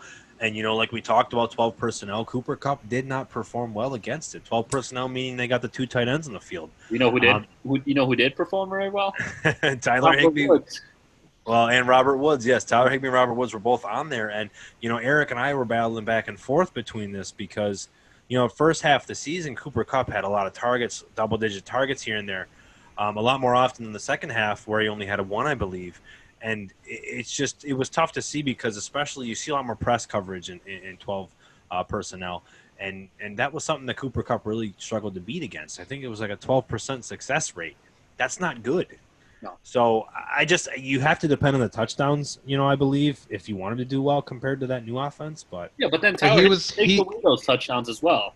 If you're going to go with, you're going 12 personnel, you're going to have an extra tight end or what. See, the thing with Cooper Kupp, though, is his issues was not performance. He was fantastic when he was on the field.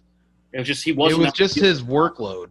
It was Yeah, his he wasn't playing a high percentage of And that's- snaps. And that's the issue where they were But taking him off the field and keeping Robert Woods on the field.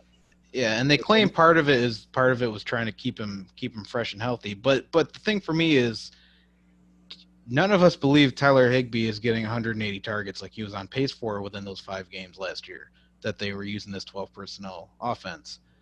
No, So- but I think Robert Woods is going to get more receptions as well.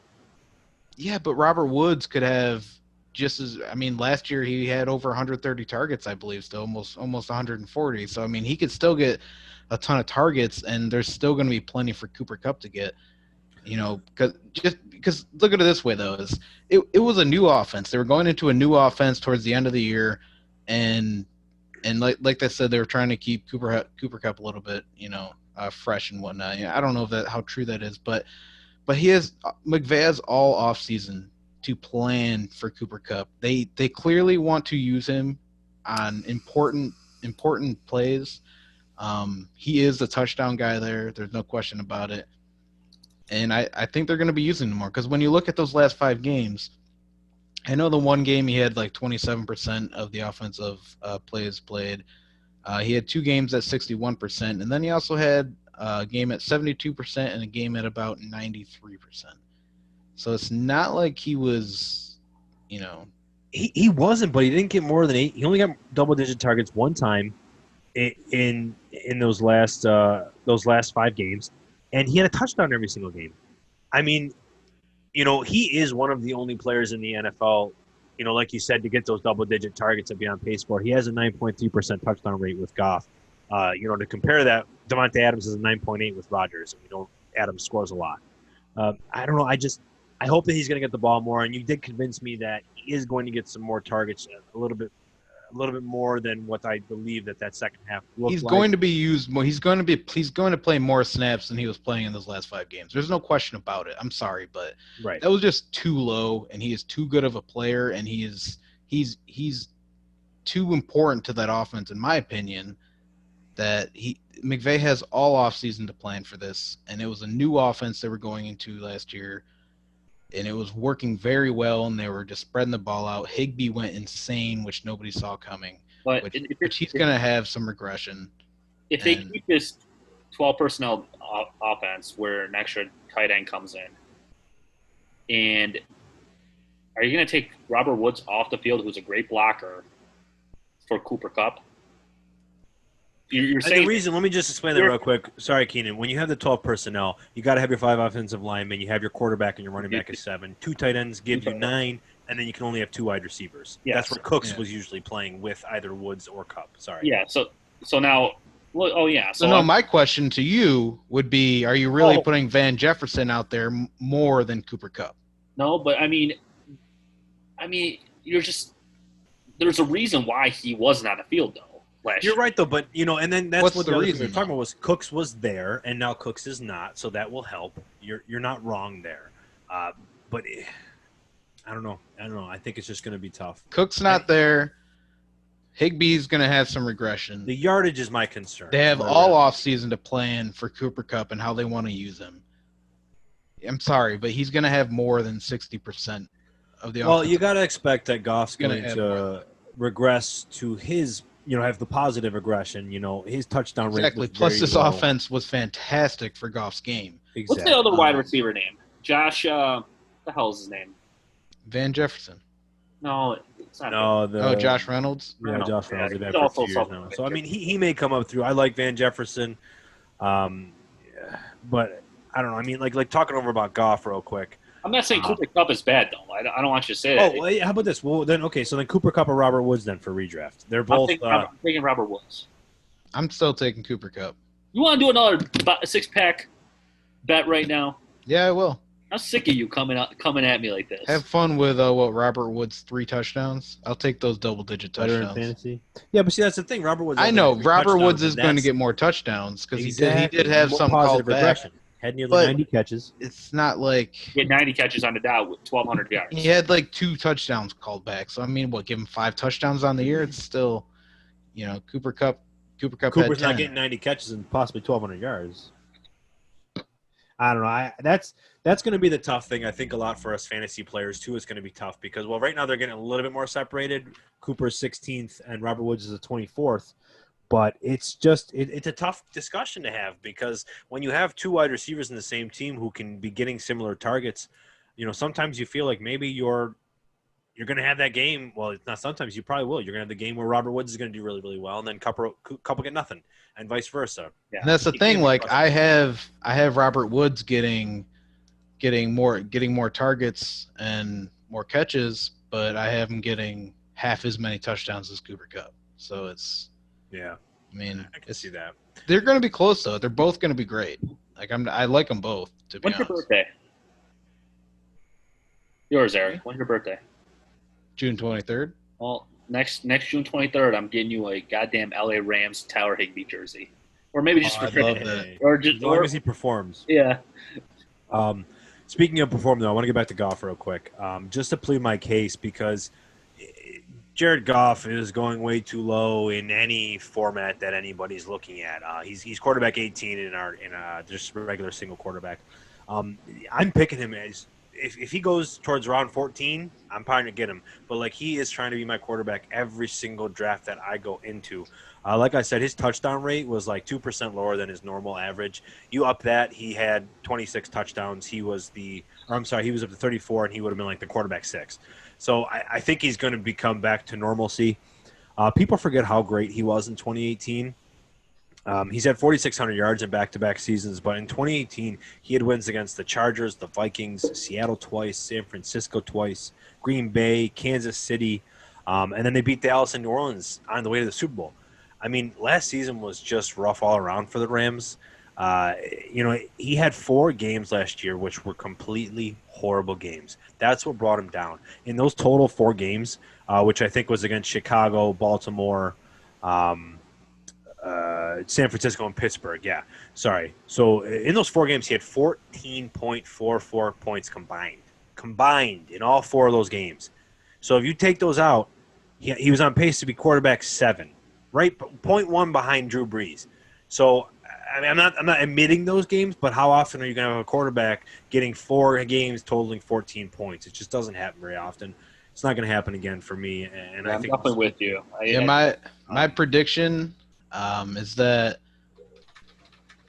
Jared Goff is going to be one of the most owned players in Superflex championship teams because people are going to be getting him as their second QB. I'll up that to all championships. Okay.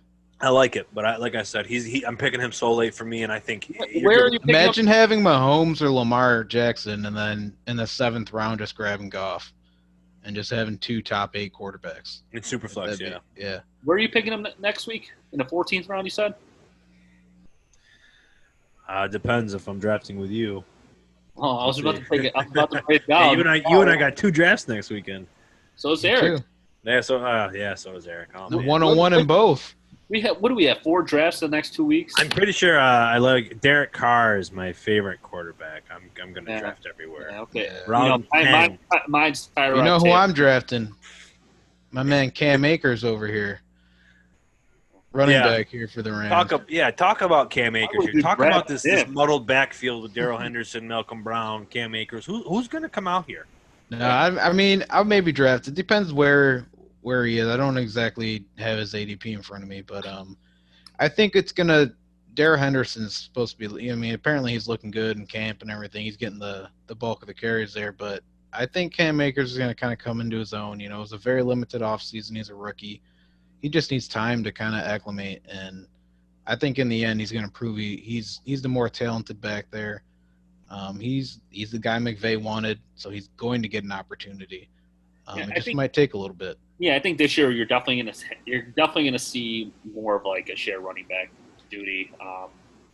You're not gonna really see one running back take the next step. So if you're looking at grabbing a running back, I'd probably stay away from the Rams up backfield because, like you just said, Henderson looks like he's gonna be the number one. But I mean, Akers is eventually gonna take that over. So redraft, I'm probably gonna stay away from this backfield until later rounds maybe. Definitely Dynasty. I'm trying to get my hands on Akers for sure, and I did on a couple where I traded back and got him in the 7th pick. So the reason I looked at that is the reason I picked them in the 7th was Todd Gurley was the bell cow there in LA. So someone's got to get those touches, and Akers. They drafted Akers. I'm assuming he's going to be the man who's going to get bulk of those carries. Yeah, I'm a person that's on the Akers side as well. I think he's super talented coming out of college. He played against one of the worst offensive lines in all of college football at Florida State and did well, super well, or very well. Geez.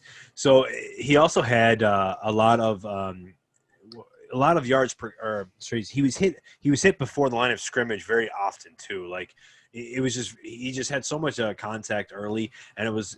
You know, he always had positive yardage. So the guy's a really strong runner. I think there's a reason that they didn't have a first-round pick and they grabbed him in the 2nd. So I think that he's going to be able to run through and get over Darrell Henderson, whom I liked, but I think Cam Akers is a better talent and a better prospect. Yeah. So I think with that being said, you guys kind of hit everything else. I think I'm pretty good with the Rams.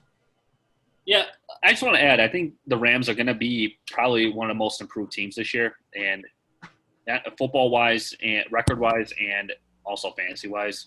They're going to be one of the highest scoring teams as well. Yeah, I mean, this is one of those teams where I'm definitely targeting when I'm looking at players that are available, especially in redrafts. So Jared Goff going in the 6th round, Anthony. If you want to get him in the 5th, you can pay for it. We'll see. All right, so that's like I said, that'll cut us off for the Rams. So that'll slide us on over here to our next team in the AFC West, which I'm blanking on. San Francisco 49ers. Yeah, sorry, just getting my notes together here. San Francisco 49ers. They won their division last year. I mean, with this team, have you ever seen a team go to a Super Bowl and be so good and you just don't know where they're going to be because fantasy-wise, you have Jimmy G, who can probably throw the ball 20 plus times, but they decide to throw it. Then he has games where he throws the ball 10 times. The backfield is a mess. Who's number one there? Is it Mostert, who they just signed, or is it Coleman, who they signed last year? And at wide receiver, all these injuries, who the hell's gonna catch the ball besides Kittle? Yeah, he's the only sure thing. Yeah, I mean, I've never seen where a team went to the Super Bowl and there's so many question marks going into next year. Well, look at who they had that they went to the Super Bowl with. It Well, was a that's- bunch of it's a bunch of nobodies, and I mean that in the nice way possible. That But that's defense. just so much respect to what what they've done there. Bringing Kyle Shanahan in, and what the hell is his GM face? Lynch. Lynch. Yeah. John Lynch. Thank you. I don't know. I'm blanking on everything today. But yeah, so what they brought in, because Kyle Shanahan is a mastermind on the offense. Every player is just super efficient with him. It's very sad, like we talked about earlier, all the injuries coming in. I was excited to see what IU could do. And I was excited to see what Debo could do in his second year. And they still will have some excitement. I'm not trying to say they won't, but like I said, a hamstring injury 2.5 weeks out kind of scares me a little bit. And then Debo, we don't know what's going on with his foot, especially with an injury that can lead to a even worse injury. It's just Keenan, you nailed it right on the head here. You've never seen a team with as many question marks coming off. Did Jalen Hurts just get hurt too? Yeah, I mentioned. Yeah, he tore his ACL, and after he already missed his rookie season last year with an injury, now he's out this season. It's kind of sad. Dante Pettis season. Honestly, like Dante Pettis, remember 2 years ago he came out near the end and had a I saw you pick him up. I saw you pick him up the other day. Yeah, I picked him up a lot off season going into last year. I tried to trade for him in some leagues, and it kind of bit me back there. But it's kind of default now that he's going to get potentially thrust into the role. Hopefully, he can take it. But since there's so many question marks as wide receiver, let's talk about the question marks that also rely in the backfield. And we got Jerick McKinnon, who's been there. He got himself paid a few years ago. They still haven't cut this guy. He hasn't touched the backfield, and they still haven't cut him. No, still haven't cut him. Still keep paying him. Still keep talking him up. They were just talking him up the other day. He's, as a pass catcher. And like I said, Raheem Mostert got a little bit of money. Tevin Coleman, Shanahan brought from Atlanta. I mean, what's going on here? Is it going to be a big – they got Jeff Wilson still. Is it just going to be a big three-headed monster, or two guys going to take it down, one guy going to lead? It'll be more of the same. Mostly Coleman and Mostert for sure, I believe, but kind of more of the same. I mean, Breida's out of there now, so whatever. I'm not really worried about Jeff Wilson at all. 2 years ago, I had Coleman on my team when he was in Atlanta, and people were asking me, what do you want for him? I'm like, nothing. He's going to go to a team where they're going to use him as an RB1. And I'm like, God, why didn't I trade this guy? Because I'm not saying he's bad, but like this reminds me of a New England backfield where you just don't know who's going to get the touches that week and who's going to perform that week, and it just I don't know, it's frustrating, I guess. It's very frustrating. It is for sure, but Mostert's going a lot higher than Coleman, and I was already a Coleman guy before this whole Mostert contract even happened. Everyone wants to – not everyone, but there's a lot of people that are on the Mostert train. I'm not the big fan. I mean, the guy's been with San Francisco for a few years now. Shanahan's been in San Francisco. He hasn't come up until kind of nowhere. It's not like he had to beat a bunch of people to come up. Breida was good, but he got injured. Jeff Wilson's Jeff Wilson. I mean, there really hasn't been many guys that he had to come up and do much for to be able to get thrust into the role. Now he, did something we haven't seen before in the playoffs, and that was fantastic. But he still didn't even start in the Super Bowl. Tevin Coleman still started a lot, and I get it that it's not he didn't get the first snap, but there's a reason. Too. He got hurt in an NFC Championship game, I believe. It was something. But it wasn't anything major. I mean, he didn't even. I don't remember if he started that either. But Coleman, he never had more than 20 carries. Coleman did that a few times. I just think that he still has some belief in Coleman, and in the end, it's going to be. We're pulling hairs at who's getting more here or there, but I think Coleman might end up getting more touches in the red zone and more opportunity. How's this though? Like I'm looking now, and I guess I was thinking Mostert his price was a little bit too high, but this is who he's right ahead of. So people who are right behind him: Marlon Mack, Kareem Hunt, DeAndre Swift, Ronald Jones, Cam Akers, Sony Michel, J.K. Dobbins. Stop. Jordan Howard, you got to Sony Michel, and that's when I finally wanted somebody else, or that I finally said, "Hey, I want Mostert." Yeah, he's ahead of Mac. No way for me. Who else do you say that? Keep going. Sorry. After Mac, Kareem Hunt, definitely DeAndre Swift, Kareem Hunt, Ronald Jones, Cam Akers. Yeah, I'll take them all. J.K. Dobbins, Jordan Howard. Mostert. Phillip Lindsay. Another quick thing: Mostert had 3.6 yards per carry before contact. That was second most in the league. That means he's getting almost 4 yards before any defender even touched him. I mean, you're not going to get that all the time in this league, especially to be able to keep doing that on a every game basis. I just don't see that for sure. I see a lot of regression coming from Mostert. I unfortunately, as much as a great story it is to hear, I think he might be coming to an end this season. He must have known that there's regression coming. That's why he was going to hold out for more money. Hey, he got his money. Now he's good, man. He doesn't need to, he doesn't need to work extra hard. I'm not saying he doesn't, but there's times where you see it where there's a contract year and it happens to be some of the players' best years of their career. It's not a coincidence. He didn't have a contract year, but he felt like he had done enough to get a little more than he did, and from being undrafted, I'd agree with him. So I think San Francisco. I think there's a chance that. I wouldn't say a chance. I mean, I don't have them winning the division this year. That's what I'm wondering. I think there's a chance that they won't. I don't know. I kind of like Seattle. I really do. Yeah, me too. And I know we're about to talk about them next, but I really kind of like what Seattle brings to the table this season, and I think that they're going to unleash Mr. Unlimited. Man. But why don't we let's just switch over? Actually, let's switch over. Are we done with San Francisco? Yeah, I got something else. Only go after Kittle. Let's we talked about Kittle a lot earlier. He's great. He's gonna get a lot of catches, a lot of targets. Yeah. Garoppolo, maybe I'll hit him real quick. I'm not looking to draft him at all in redraft. He's going pretty late. I think he's currently quarterback 20. I mean, Tannehill's behind him. Goff at 18. Yeah, I'd rather have Goff for sure. Cam Newton, I probably would rather have him. We'll move on. All right. So Seattle, 11-5 last year, second in their division. Russell Wilson, as long as you have him on your team, man, you are always a game to go in deep for a playoff run. So we're hoping this year that they're going to let him throw the ball a lot more. He keeps talking about wanting to be able to throw the ball more. Yeah, can Pete Carroll and Brian, what the hell is his name? The GM. Yeah, can they join? The 2000s football or 2020 football? I feel like they're just. They're still. I guess they've been coaching for so long, and they've been in the business for so long that they're still stuck in the 90s. Well, they definitely don't like to throw the ball a lot. That's for sure. They were under 450 attempts. Many teams don't do that. Only 4 have done that in the last couple of years. I know I've been talking about that stat, but they got to throw the ball more. They got to let Russell Wilson go. He's one of the most efficient quarterbacks in this league. It doesn't mean that he can't keep doing it, though, the more that he throws the football.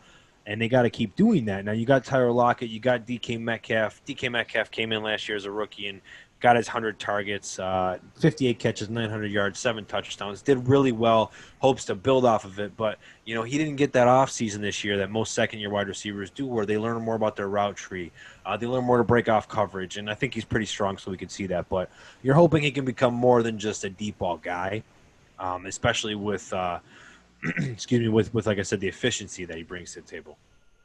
Who's it? Look, he got something over there. Who were you talking about?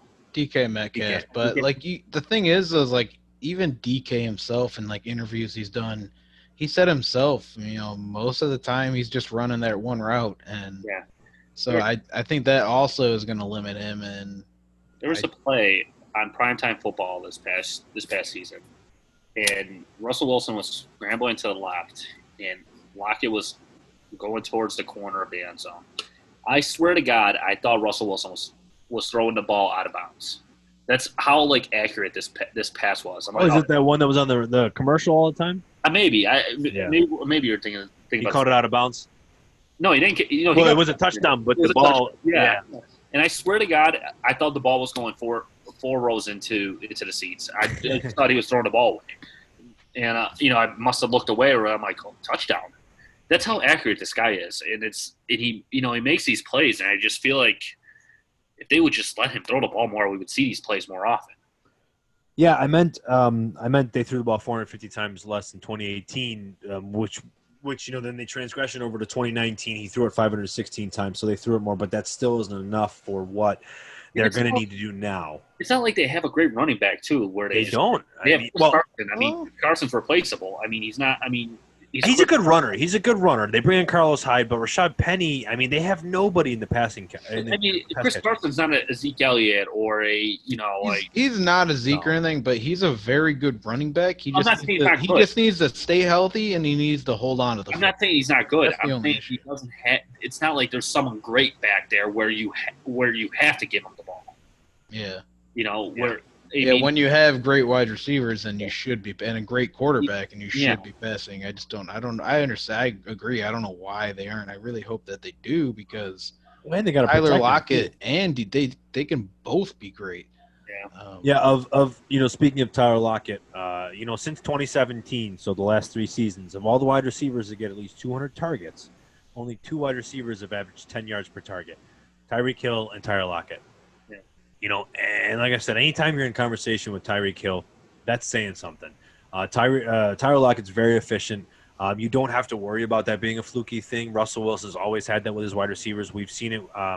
We've seen it with Doug Baldwin when he had 16 touchdowns that one year. He always wouldn't get a lot of catches, but he would have a lot of touchdowns. And Tyler Lockett's been doing that.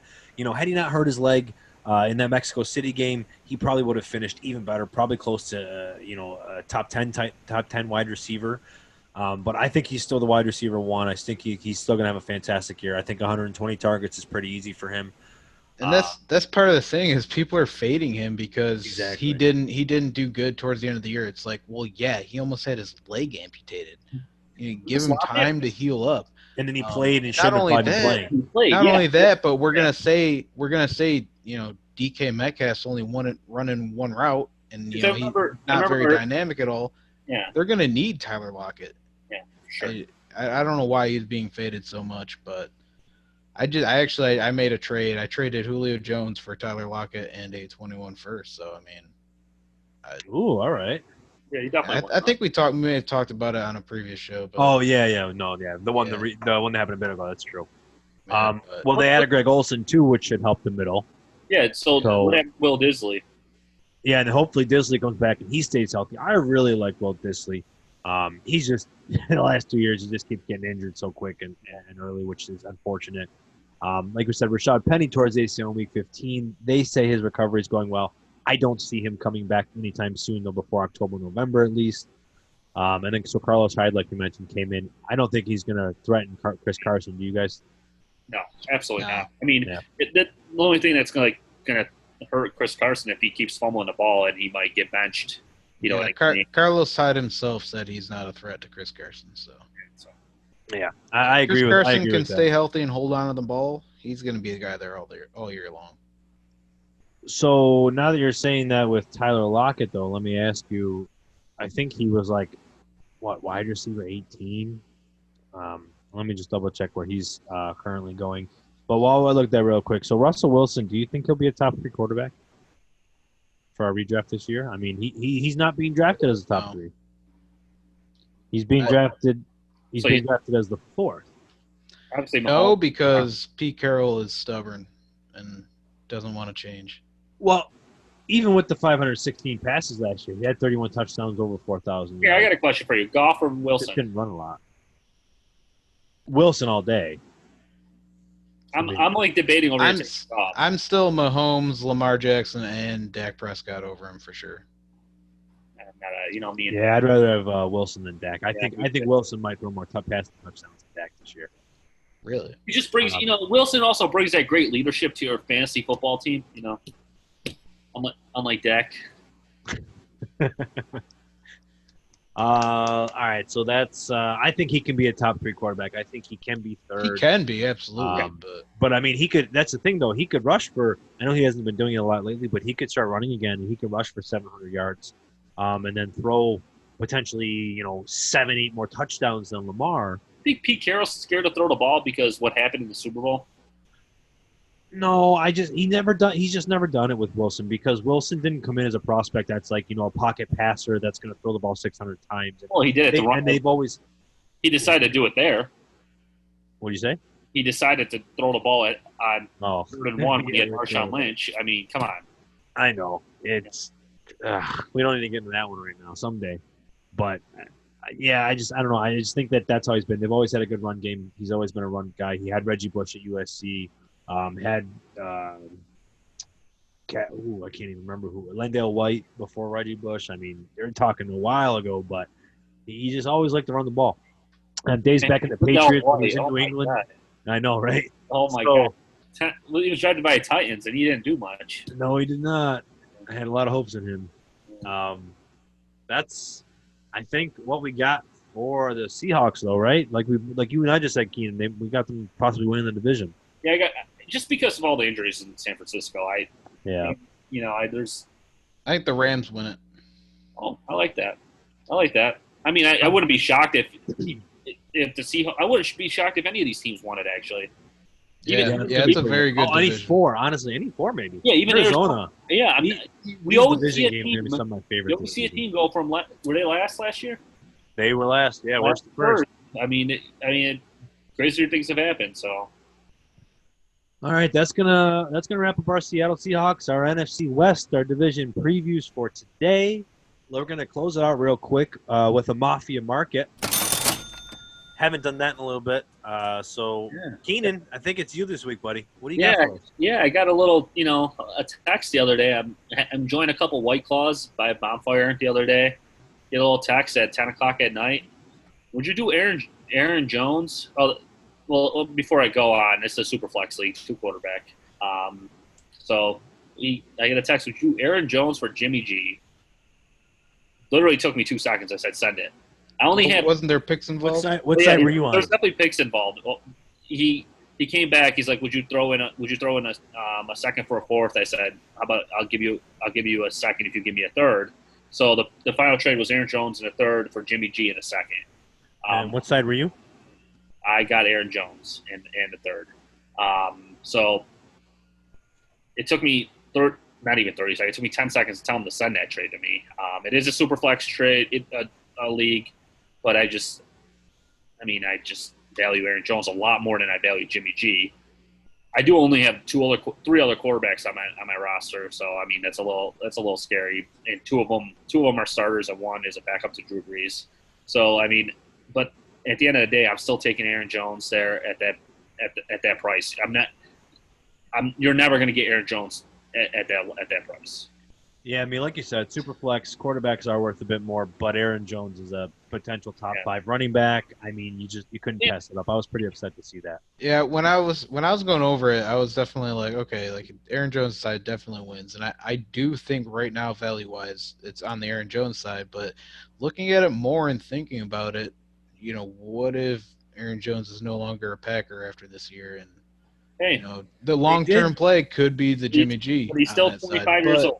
He's still, but LaFleur did say they are working on, keeping him long term. As much as it's coach speak, I do like hearing that. Yeah. But that's just one thing. But I definitely think the Aaron Jones side. On another team, it doesn't take the fact that Aaron Jones is a good football player. Yeah. You're just going to go to, I don't even want to name a team and not produce, because if a team's going to pay him, they're going to want him to produce. They're going to make sure he produces because the GM and the coach job's on the line. If they're paying a guy to produce. Yeah, that's true. That's very true. All right, man. So I think that's going to close up the Mafia market for us for this week. Good trade, Keenan. I think that's going to close up the show. Do you guys have any ending thoughts? I'm tired. I'm ready for bed. Yeah, same here. Yeah, I can agree with you there. So thanks everybody for listening. Make sure to follow us on Twitter at Dynasty Mafia _FF. Make sure to follow the pod. Make sure to follow us on YouTube. Subscribe. Check us out. You can see us on Stitcher, Spotify, Apple Podcasts, wherever you get them. Make sure to follow all of us on Twitter. I'm at Antonio Donisi FF. Eric is at Eric D _FF. And you can find Keenan at Keenan _716. Like I said, that's all for this week. We got one more week of our division previews, finishing up with the AFC and NFC South. Very excited for that one. And Mafia out.